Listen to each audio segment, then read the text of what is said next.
Hello students, English classes में आपका स्वागत है। मैं अमित कुमार। देखिए, कल वीडियो नहीं आ पाया था। आज उस जो अपन ने नोट्स भेजे थे उसी का अपन नया चैप्टर पार्ट शुरू कर रहे हैं। उसी चैप्टर में है अवकलन और समाकलन। अवकलन और समाकलन और समाकलन देखो, ये सब पार्ट अपने मैथ के हैं। अवकलन और समाकलन किसके? मैथ के हैं। पर ये इनका यूज, जो इनके फॉर्मूले हैं वो अपने पास फिजिक्स में यूज होते हैं। ठीक है, देखो दोनों एक दूसरे की क्या है? ऑपोजिट हैं। अवकलन और समाकलन दोनों एक दूसरे के ऑपोजिट हैं। जैसे यदि किसी राशि का यदि अपन अवकलन करते हैं तो अपने पास राशि प्राप्त y होती है। क्या किया है? इसका अवकलन किया। यदि किसी राशि x का यदि अपन अवकलन करते हैं तो राशि यदि अपने पास y प्राप्त होती है। और यदि अपन y राशि का वापस से यदि अपन समाकलन कर देते हैं तो अपने पास राशि क्या प्राप्त हो जाती है? x राशि प्राप्त हो जाती है। क्या प्राप्त हो जाती है? x राशि प्राप्त हो जाती है। मतलब यदि किसी राशि का एक बार समाकलन और एक बार अवकलन कर दिया जाए तो वापस से वो ही राशि प्राप्त हो जाती है। ठीक है, वो ही राशि प्राप्त हो जाती है। ये है अपने पास अवकलन और समाकलन। देखो, अवकलन का उपयोग कहाँ होता है? देखो, अवकलन का उपयोग बड़ी राशि से, क्या है? बड़ी राशि से छोटी राशि में, बड़ी राशि से छोटी राशि में बदलने के लिए किया जाता है। अपने पास कोई बड़ा मान दे देगा और उससे अपने पास यदि छोटा मान पूछ रहा है तो उसके लिए अपन क्या करेंगे? उसका अवकलन करेंगे। ठीक है। समाकलन में क्या किया जाता है? ठीक इसका उल्टा किया जाता है। अपने पास समाकलन में क्या जाता है? छोटी राशि से अपने पास क्या प्राप्त किया जाता है? बड़ी राशि प्राप्त की जाती है। समाकलन में अपने पास छोटी राशि से बड़ी राशि प्राप्त की जाती है और अवकलन में अपने पास बड़ी राशि से क्या किया जाता है? छोटी राशि प्राप्त की जाती है। देखो, अब अपन पास पहले अपन पढ़ रहे हैं अवकलन। क्या पढ़ रहे हैं? अवकलन। देखो, फॉर्मूले देखने अपने को और कुछ नहीं देखना। ठीक है, देखो अवकलन के फॉर्मूले देख रहे हैं। पहला सूत्र बता रहा हूँ, पहला सूत्र। ठीक है, यदि अपन अवकलन को लिखते हैं तो अपन हमेशा d/dx की फॉर्म के रूप में लिखते हैं। अवकलन को किस प्रकार से लिखते हैं? अपन d/dx। किसी भी राशि का ज्ञात करना है तो उसको क्या रखते हैं? उसके गुणन में रखते हैं और उस साइड उसका अवकलन करते हैं। देखो, d/dx कोई नियत मान है अपने पास। क्या है? कोई नियत मान है तो उसका अवकलन हमेशा क्या होगा? 0 रहेगा। किसी भी नियत मान का यदि अपन अवकलन करते हैं तो उसका मान क्या रहेगा? 0 रहेगा। नियत मान का मतलब देखो, जैसे नियत मान 1, 2, 3 नंबर्स आ गए।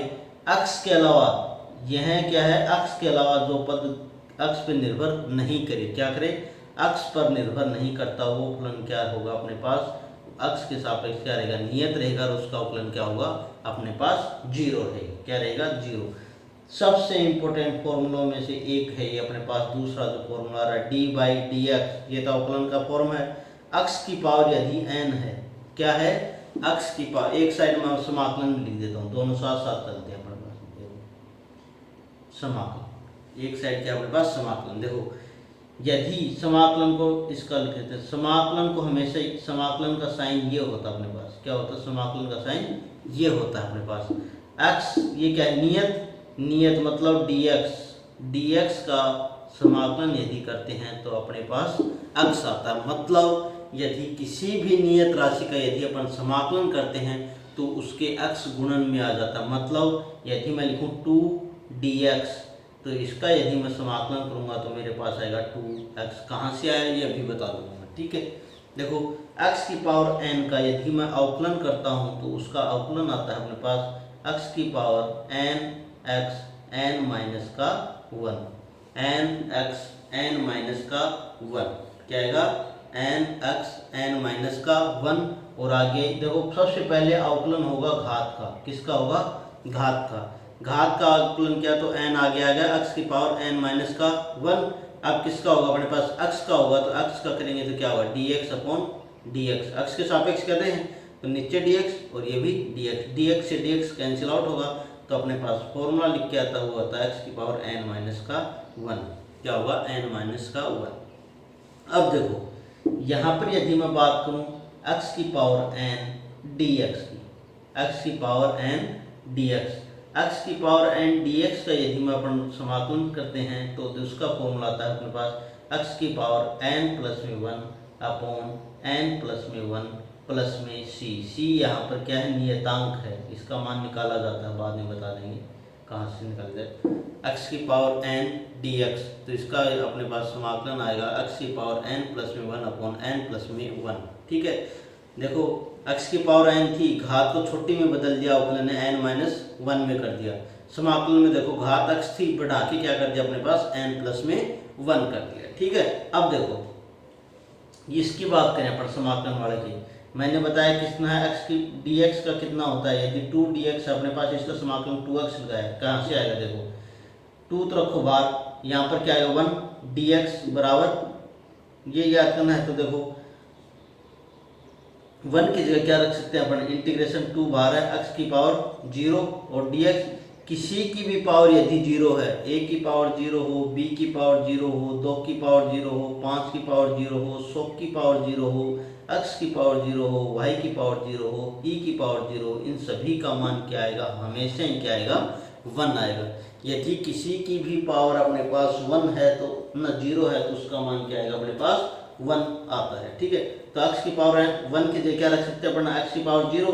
अब देखो इस फॉर्मूले में मान रखो n बराबर कितना है, इससे तुलना करें तो n बराबर कितना है 0, n बराबर क्या है 0, तो रखो इसकी जगह मान रखेंगे तो क्या आएगा अपने पास x की पावर 0 प्लस में 1 अपॉन 0 प्लस में 1, तो क्या आएगा अपने पास x की पावर 1 अपॉन 1, तो क्या आएगा x, और ये 2 गुणा में है तो कितना आएगा 2x, जो अपन ने मान बताया था क्या है वो का वो अपने पास मान है। ठीक है, अब देखो यदि इसी का एक और फॉर्मूला देखो छोटा सा, इसी का है रूप d अपॉन डी टी हो, d अपॉन डी टी हो और x की पावर n के सापेक्ष कर रहे हैं, dt के आपस मतलब t के सापेक्ष अवकलन कर रहे हैं, और पद किसका है अपने पास x की पावर n, जो क्या कर रहा है t के ऊपर निर्भर है, तो इसका अवकलन करेंगे तो अपने पास वो आएगा सबसे पहले घात का n, x की पावर n माइनस का 1। अब किसका करेंगे x का, इस x का करेंगे, x का करेंगे तो क्या आएगा dx upon dt, dx upon dt अपने पास मान दिया रहेगा, वो अपन क्या करेंगे निकाल लेंगे। ठीक है, यदि देखो अपने पास एक और पद दे दे, जैसे d by D T A x की पावर ना ए टी की पावर n लिख लेता हूँ की बार t की पावर n, ए टी की पावर a यहाँ क्या है अपने पास नियत मान है, तो देखो t के सापेक्ष कर रहे हैं, t इसके साथ गुणन में है तो a क्या आ जाएगा बाहर आ जाएगा, सेम फिर वही फॉर्मूला लगेगा n t की पावर n माइनस का 1, ये क्या हो जाएगा इसका अपने पास अवकलन हो जाएगा। ठीक है, अब देखो अगला बात करें, अपने पास देखो तीसरा फॉर्मूला देखो, यदि दो फलन u के दो फलन dy dx, दो फलन u और v क्या है आपस में गुणन में है, u और v क्या आपस में गुणन में है, तो देखो सबसे पहले इसको क्या करो अपने पास नियत रखो, क्या रखेंगे नियत रखेंगे तो नियत गुणा में रहेगा तो क्या हो जाएगा बाहर आ जाएगा, किसका अवकलन हो v का dv अपॉन dx प्लस में, अब किसको रखेंगे v को कांस्टेंट रखेंगे, इसका करेंगे तो क्या आ जाएगा du बाई dx आ जाएगा अपने पास। ठीक है, मतलब पहले एक को कांस्टेंट दूसरे का अवकलन प्लस में दूसरे को कांस्टेंट पहले का अवकलन। ठीक है, इस प्रकार से अपन गुणन के अंदर यदि दो फलन दे दे अपने पास x के फलन है तो उसका हो जाएगा। ठीक है, यदि चौथा फॉर्मूला देखिए गुण भाग के रूप में दे दे अपने पास u बाई वी, क्या दे दे u बाई वी दे दिया, तो देखो नीचे वाला जो फलन है, नीचे वाला फलन है उसका क्या लिखेंगे स्क्वायर लिखेंगे, नीचे ऐसे की ऐसे उसको क्या लिखेंगे स्क्वायर करेंगे, फिर नीचे वाला फलन यहाँ पर इसका ऊपर वाले का integration differentiation D x plus में नहीं माइनस में आएगा, सॉरी इसके अंदर माइनस में u को ऐसे कैसे और यहाँ से क्या आ जाएगा D V upon D X, ये क्या है इसका इंटीग्रेशन, ये भी अच्छा फॉर्मूला है याद करने लायक है अपने पास। ठीक है, अब देखो अगला यदि फॉर्मूला दे दे अपने पास क्या है डी बाई डी एक्स, त्रिकोणमितीय फलनों की बात करते हैं, क्या आ जाए साइन एक्स आ जाए, साइन एक्स का याद रखना है क्या होगा कोस एक्स होगा, और छठा यदि D by D X cos X आ जाए, क्या आ जाए अपने पास कोस एक्स आ जाए, तो उसका क्या आएगा अपने पास साइन एक्स आएगा, क्या आएगा साइन एक्स माइनस का साइन एक्स, सॉरी क्या आएगा को D by D X cos x का क्या आएगा अपने पास माइनस का साइन एक्स, ये फॉर्मूले याद रखने डायरेक्ट। ठीक है, D by D x tan x, D by D x tan x का अपने पास आएगा सेक स्क्वायर एक्स, आठवां यदि डी बाई डी एक्स यदि सेक एक्स का करते हैं तो अपने पास आता है सेक एक्स टेन एक्स, क्या आता है sec X tan X. 9 number D by D X cot X, D Y D X cot X से करते हैं तो माइनस का cosec square X. 10 number D Y D X cosec X cot X, नहीं cosec X का आएगा cot X, D Y D X cosec X का आएगा अपने पास माइनस का कोसेक एक्स कोट एक्स, क्या आएगा माइनस का कोसेक एक्स कोट एक्स आएगा। ठीक है, यदि देखो 11वां लघु गुणक वाले D by D x upon यदि लॉग एक्स का क्या करते हैं समाकलन करते हैं तो अपने पास आता है 1 अपॉन एक्स। लॉग एक्स का समाकलन हमेशा क्या आएगा अपने पास 1 अपॉन एक्स। 12वां देखो डी बाई डी एक्स यदि अपने पास ई की पावर क्या दे रखा है एक्स तो उसका मान हमेशा ई की पावर एक्स रहेगा। यदि ई की पावर एक्स का अपन समाकलन और अवकलन क्या करते हैं समाकलन व अवकलन दोनों करते हैं तो ई की पावर एक्स का ई की पावर एक्स ही आता है। यदि ई की पावर एक्स का समाकलन कर दो चाहे ई की पावर एक्स का एक ई की पावर एक्स डी एक्स, इसका भी मान कितना है अपने पास ई की पावर एक्स ही आएगा। मतलब ई की पावर एक्स का समाकलन और अवकलन दोनों का मान ही क्या आएगा अपने पास ई की पावर एक्स आएगा। ठीक है, अब देखो अपने पास क्वेश्चंस बाद में करेंगे थोड़े इसके सोल्व, एक समाकलन के और देख लेते हैं। अपने पास समाकलन के देखो क्या क्या फॉर्मूले आए थे, अभी अपने 2 फॉर्मूले लिख लिए थे, बाकी के देखो अपने पास क्या थे। देखो क्या बताया था इंटीग्रेशन dx का मान कितना आया था x आया था, x की पावर n dx, x की पावर n dx से क्या आया था x की पावर n प्लस में 1 अपॉन n प्लस में 1। समाकलन में घात क्या आ जाती है 1 बढ़कर नीचे आ जाती है और अवकलन में घात क्या हो जाती है 1 क्या हो जाती है आगे आ जाती है। ठीक है, 1 अपॉन एक्स डी एक्स का यदि समाकलन पूछ रहे हैं तो अपने पास क्या आएगा log x प्लस में c, क्या आएगा log x प्लस में c। ई की पावर एक्स का बता दिया था, ई की पावर एक्स का क्या होता है हमेशा समाकलन करो या अवकलन क्या आएगा ए की एक्स।